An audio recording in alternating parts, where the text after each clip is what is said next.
자, 여러분 부가세법부터 공부하도록 합니다. 부가세법 11번 보시면 부가가치세법상 재화 또는 영역의 공급이 아래와 같을 경우 세금 계산서 발급 대상, 세금 계산서 발급 대상에 해당하는 공급가액의 합계액은 그랬습니다. 세금 계산서 발급이라 그랬어요. 내국 신용장에 의해서 수출. 여러분, 요거 우리 실무에서 직수출이 아니라 간접 수출, 그러니까 국내 수출이죠. 내국 신용장, 영세율 세금 계산서, 그 다음에 로컬 LC 실무에서는 12 영세라고 했던 거 맞지요? 영세율을 국내 거래지만 영세율을 적용받을 수 있다. 그래서 영세율 세금 계산서라고 교부하지요. 국내 거래이기 때문에 그렇습니다. 그럼 요거 맞네요. 2,500만 원. 다음 외국으로부터 직수출 여러분 세금 계산서 교부 대상 아니죠. 그 다음에 간주 임대료 간주자가 들어간 것은요 세금 계산서 교부 대상이 아니에요. 간주 임대료 간주 공급. 그 다음에 견본 무상으로 제공하는 거 샘플 이런 것들도 과세 대상이 아닙니다. 세금 계산서 교부 대상이 아니고, 그러므로 여기서 세금 계산서 교부 대상인 것은 1번 2,500만 원입니다. 됐습니까? 다음 2번 12번 갑니다. 다음 중 뭘 물어봤냐면 다음 중에서 부가세법상의 환급에 대한 설명이에요. 환급은 일반 환급이 있고 그 다음에 조기 환급이 있어요. 일반 환급은 확정 신고 기간 경과 후 며칠 이내 30일 이내에 일반적으로 해줍니다. 예정 신고 기간이 아니라 확정 신고 기간이 지난 이후, 그러니까 일기 확정 그러면 여러분들 며칠 날 하지요? 일기 확정은 7월 며칠 25일 날 일기 확정 신고를 하게 되지요. 그러면 환급은 언제 한다는 거예요? 30일 딱 되는 때, 그러니까 8월 24일 날 환급해 줍니다. 30일 전에 절대 안 해줘요. 30일이 돼야 해주더라고요. 다음 2번 보면 재화 및 영역의 공급에 영세율이 적용되는 경우, 영세율 적용 동그라미 영세율이 적용되면 빨리빨리 해라. 그래 수출 더 해라. 그래서 조기환급이 가능합니다. 그 다음에 또 한 가지, 여러분 사업을 신설할 때 설비 자금, 사업 설비를 신설하는 경우, 이럴 때 증축이나 이렇게 신설, 사업 설비, 사업을 처음 시작할 때 돈이 많이 들지요? 그러니까 조기환급 해준대요. 그래서 사업 빨리빨리 해가지고서 세금을 빨리빨리 내라, 많이 내라, 이런 이야기죠. 자, 여기까지가 우리가 다 맞았어요. 그러면 4번을 봅니다. 영세율 등 조기환급 기간별로 당해 조기환급 신고 기한 경과 후 25일 이내, 25일이 틀렸습니다. 여러분 25일 이내가 아니라 여러분 일반 환급은 30일, 조기환급은 15일 이내입니다. 조기환급은 다같이 며칠 이내라고요? 빨리 해주는 거예요. 15일이라고 써보세요. 15일 그렇지. 이렇게 타이핑 치면서 한 번씩 암기가 도 되고 좋은 방법이에요. 자, 여러분 안 쓰는 사람 이렇게 많아. 15일 쓰라는데 이렇게 15일. 예. 일반 환급은 다같이 며칠? 30일. 일반 환급은 다같이 며칠? 30일. 조기 환급은 다같이 며칠? 조기 환급은 며칠? 15일. 예, 여기 지금 신호 보내는 거고 묻고 답하고 하는 거예요. 여기 다같이 최대한 이용을 잘해 주시기 바랍니다. 다음 12번 끝났고요. 13번 갑니다. 13번.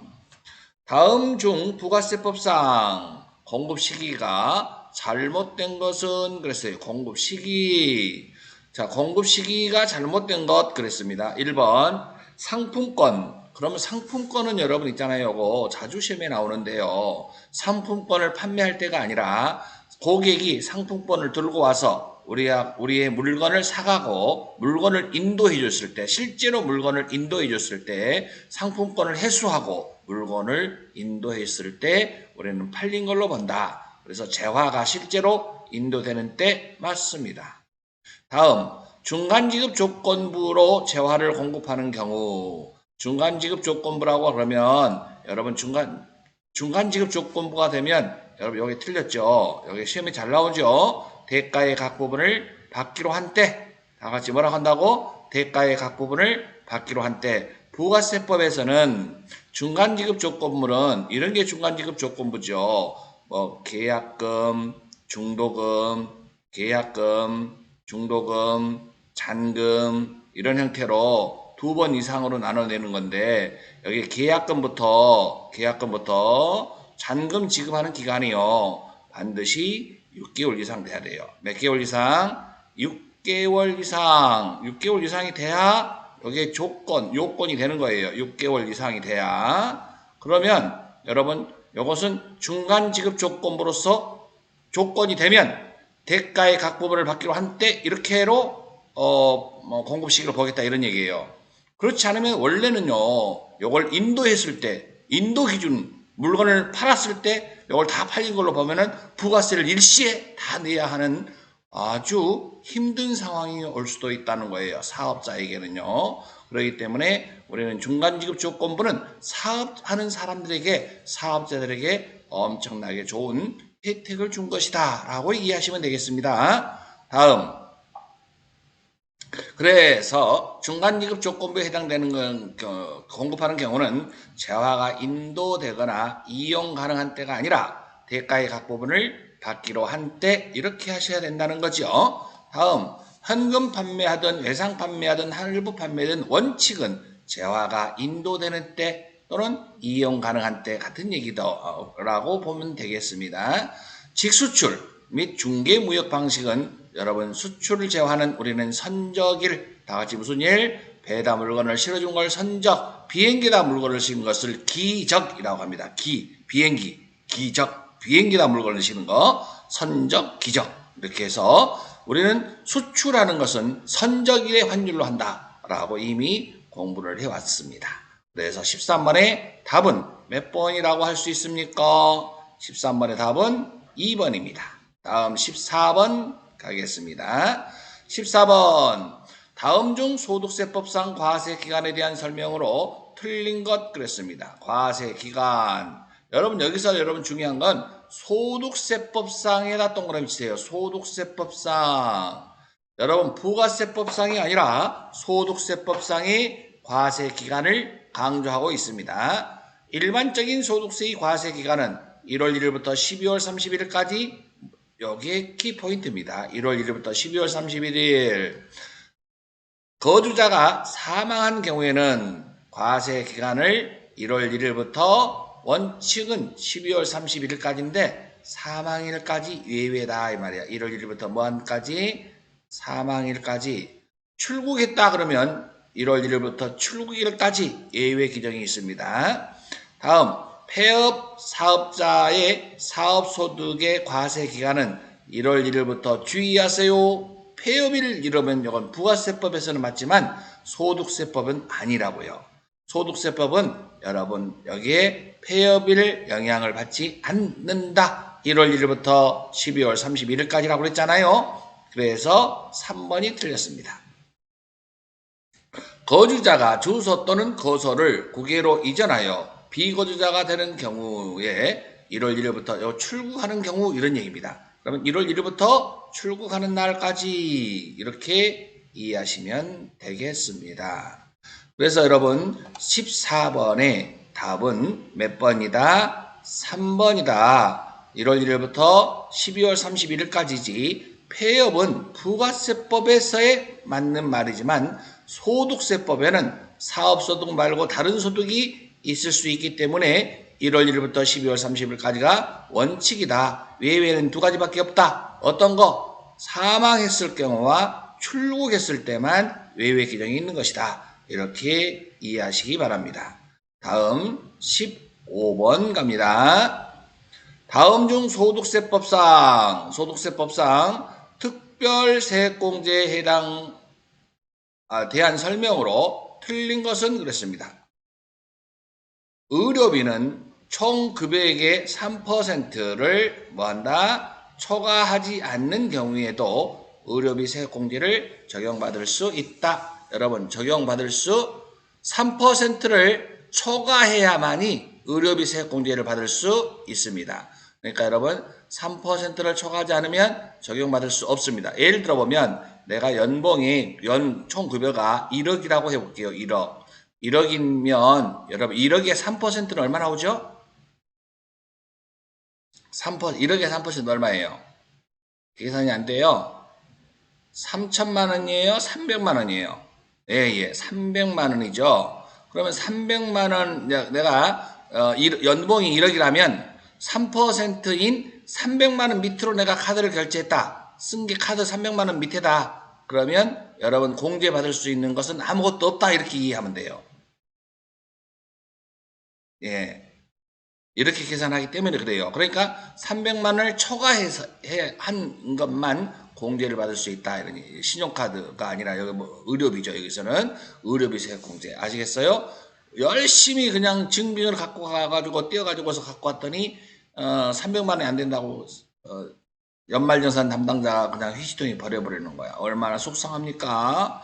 예, 3%를 초과하지 않은 것은 다 버려버리는 거예요. 의미가 없기 때문이죠.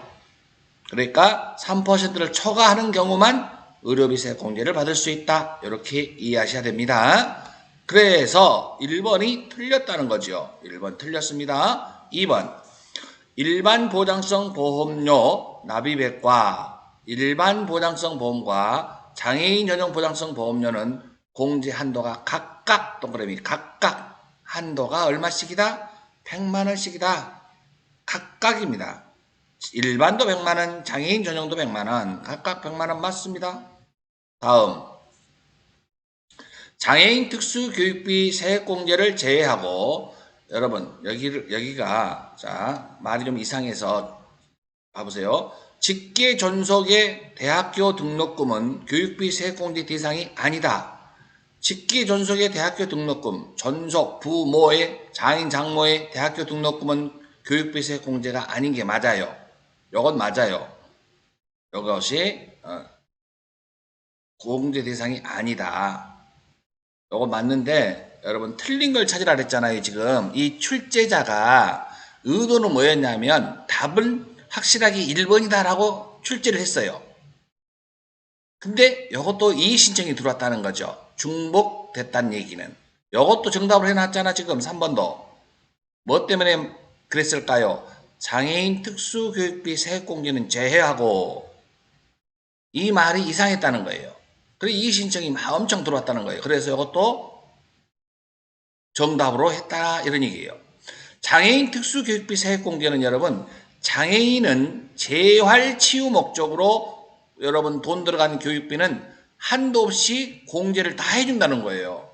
그러니까 여러분 이 문구가 틀렸다는 거예요. 지금 장애인 특수교육비 세액공제는 제하고가 이상하다는 거예요. 지금 여기서 전체 문구를 읽어보니까 출제자는 아주 열심히 한다고 했는데도 이렇게 에러가 나올 수도 있어요. 그러면 우리 수험생들은 좋아해야 돼요. 이것도 정답, 이것도 정답. 아무거나 찍어도 둘 중에 하나니까. 그렇죠?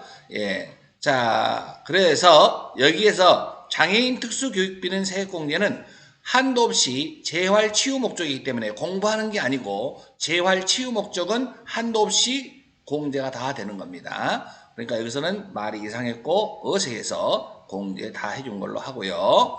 다음 대학교 등록금 요건 교육비 세액공제가 아닌 건 맞죠? 다음 4번 별표 치세요. 4번 근로소득에 있는 거주자가 항목별 특별소득공제, 항목별 특별세액공제, 월세세액공제를 신청하지 않는 경우 그러니까 나는 혼자 살고 결혼도 안 했고 혼자 살고 뭐 자녀도 없고 부모도 없고 나 혼자 살아. 그런데 아무리 내가 봐도 의료비나 뭐 지출한 것도 하나도 없어. 교육비 지출한 것도 없고 월세세액도 아무것도 신청 안 했어. 할 것이 없어서. 그러면 여러분 있잖아. 아무것도 내가 신고도 안 했어. 그러면 그랬다 하면 표준세액공제라는 게 있어요. 표준세액공제. 다 같이 무슨 세액공제? 표준세액공제. 얼마를 해준다? 13만 원. 이건 참고로 좀 알아두시기 바랍니다. 상식이라고 아시기 바랍니다. 표준세액공제 아무것도 신청 안 했다. 그러면 연간 13만 원 표준세액공제를 해준다라는 걸 참고로 알아두시기 바랍니다. 여러분 15번까지 끝났습니까? 예, 끝났습니다. 여러분 수고하셨습니다.